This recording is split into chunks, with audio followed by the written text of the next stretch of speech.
Narito ang 5 dapat gawin kung may bully sa anak mo sa paaralan. Una, kausapin ang anak mo. Alamin kung ano ang nangyayari, kung sino ang bully at kung kailan at saan ito nangyayari.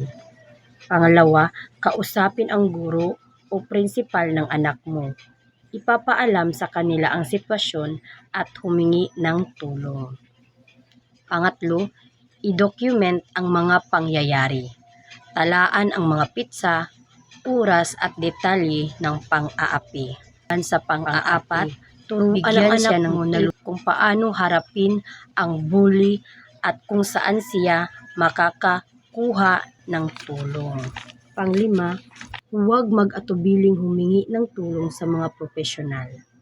Maaaring makipag-ugnayan sa guidance counselor, psychologist o social worker para sa karagdagang suporta.